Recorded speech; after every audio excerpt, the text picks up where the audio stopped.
जय श्री राम दोस्तों।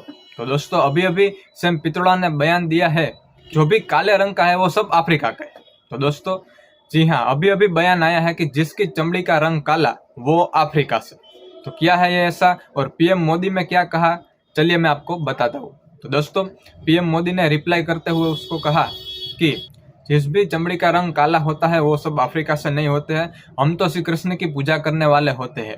और क्या है हमारे हिंदू धर्म में, हमारे सनातन धर्म में काले रंग का महत्व है या सिर्फ काले रंग को अशुभ ही माना जाता है, वो भी आपको बताता हूँ।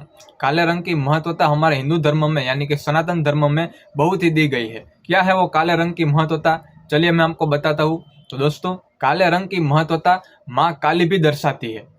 नव दुर्गा के 9 रूपों में से 7वां रूप माँ काली का भी है। तो वो माँ काली क्या अफ्रीका से है? यह माँ काली का रंग काला है इसलिए वो सब अफ्रीका से है, ऐसा कुछ नहीं होता। हमारे सनातन धर्म में काले रंग का यह बहुत अच्छा महत्व बताया गया है। दूसरा, भगवान विष्णु का कई अनेक रूप है, शालिग्राम भी उन्हीं एक रूप में से है। तो शालिग्राम यानी कि श्याम वर्ण, तो वो सब भी क्या अफ्रीका से है? तो नहीं, ऐसा भी नहीं है। काले रंग का महत्व यहाँ दूसरा भी बहुत अच्छा बताया गया है। अब तीसरा, भगवान शिव यानी कि शिवलिंग का रंग भी काला होता है। महादेव की शिवलिंग है वो भी एक काली होती है, तो वो क्या वो भी अफ्रीका से है? लेकिन हमारे सनातन धर्म में तो ऐसा बताया गया है कि शिवलिंग में जलाभिषेक करने से भक्तों की मनोकामना पूर्ण होती है। तो हमारे सनातन धर्म में 3 ऐसी बताई गई है काले रंग की महत्वता। पहली, काली माता का रूप।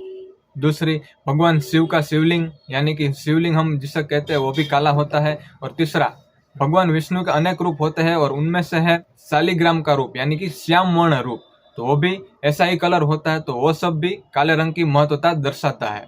तो दोस्तों आप क्या कहना चाहेंगे काले रंग की चमड़ी के बारे में, आप कमेंट करके बता सकते। थैंक यू दोस्तों।